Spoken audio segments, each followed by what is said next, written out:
Welcome to Wednesday Wanderings and greetings from a very wet and windy Cape Town today. My name is Mark Long, rector of the parish of St Andrew in Newlands.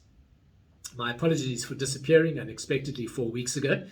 We had an unexpected death in the family, which obviously impacted, and subsequently I've been away on a couple of weeks' leave, which has been a good time to just regroup. Today I'd like to focus very briefly on the Gospel reading from today's Eucharist readings, Matthew chapter 8, verses 28 to 34. Jesus' interaction with the demoniacs on the other side of the Sea of Galilee, the area known as the Decapolis, where he sets in Matthew's account these two men free of the demons that constrict their lives, drives them into a herd of swine who promptly head over the cliff edge into the lake. And that, of course, leaves the local community very discomforted, excited that these two men have been set free, but discomforted by Jesus' actions.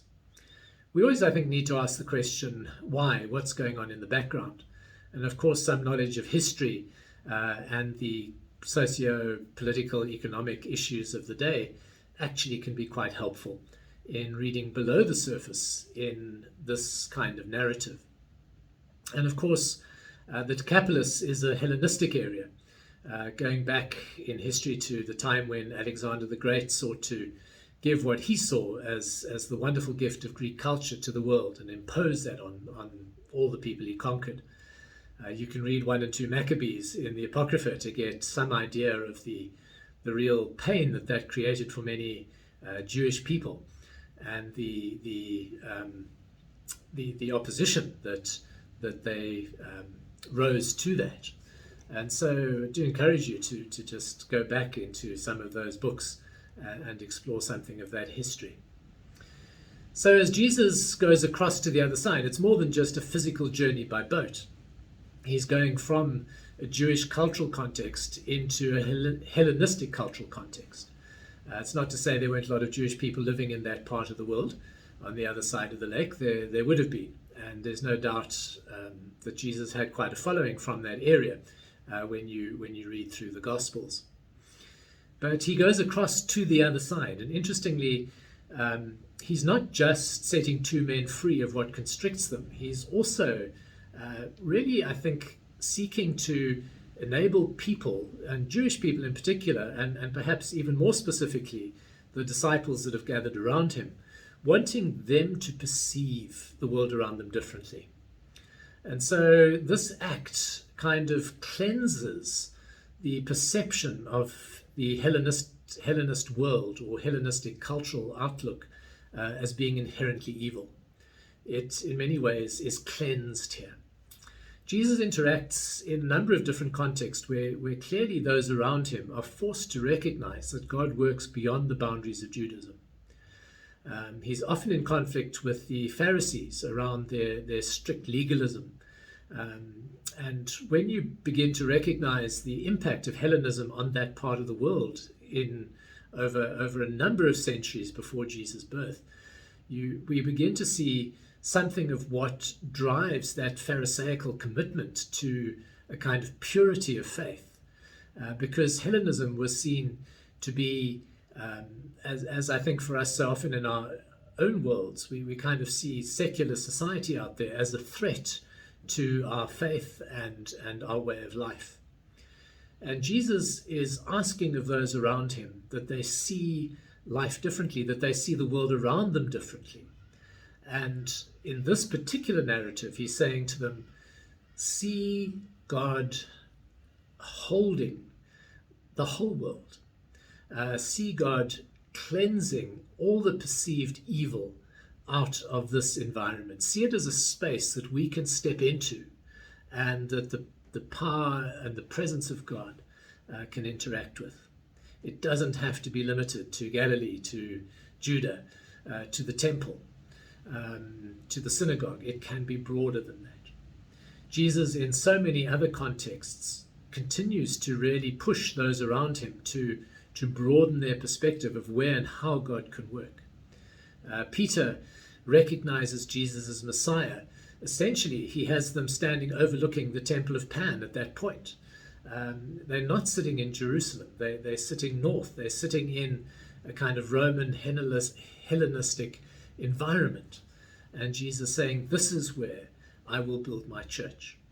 It reflects back to so much in Isaiah, where Isaiah reminds the Israelites that God calls them to be a light to the nations. Jesus' activity in John's Gospel of sitting and chatting to the woman at the well in Samaria, again asking those around him to perceive the world differently and to perceive it as a place where not only God can work, but where God actually is present. And so my question, I think, to all of us today is to really look at, are we overprotective of our faith space? Are we concerned that somehow the world out there has the potential to destroy who we are? And my strong suggestion is that, in fact, it will not destroy who we are. That it is us that limit our ability to be involved in a world that God has placed us, and to be involved there effective for the gospel, for the purposes of God and the Spirit of God in our world. It's Peter in Acts who has that dream where the sheet comes down with all these so-called unclean animals, and God's word to Peter is eat. And Peter struggles with that.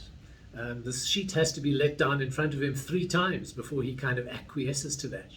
And God is able then almost immediately to send him off to Cornelius's home into a Gentile context, a God-fearing Gentile context, but a Gentile context nonetheless, for Peter to be free to minister, to be available to God's purposes in that space.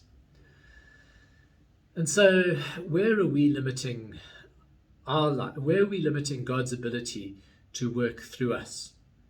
And what are the areas that we perceive to be evil that in fact are probably relatively neutral in a cultural, social, political, economic context? That God really wants us to be active in those spaces. Maybe a strange question to ask, as under COVID we find ourselves here in South Africa locked down again, not as limited as we were in March, April last year, but nonetheless severely constricted in terms of the last few months in comparison to those. And so we kind of, in a sense, locked up back in our homes. But perhaps it's as we go back into our home context that we have a bit of space to think about the world out there and what God may be asking of us. And one of the big challenges, of course, is as hopefully the vaccination program kicks up a bit in South Africa, that will set us free a little more. What is post-COVID life going to look like? What are some of the areas that we may have perceived to be no-go areas that actually God is wanting us to go into and to embrace? COVID certainly has woken us up to different ways that God can work in, particularly the virtual sphere. And I've been really excited by how God holds us in that space.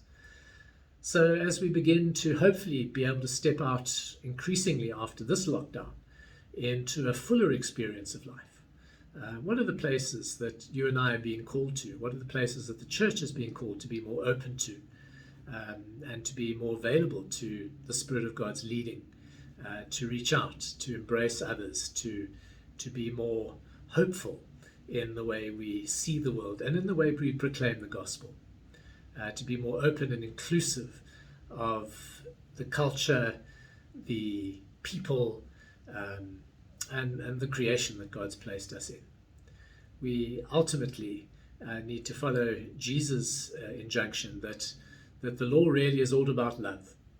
And if it is all about love, it is all about welcome, it is all about inclusivity, it is all about helping people discover who they are, and ourselves, who we are, made as human beings in the image of God.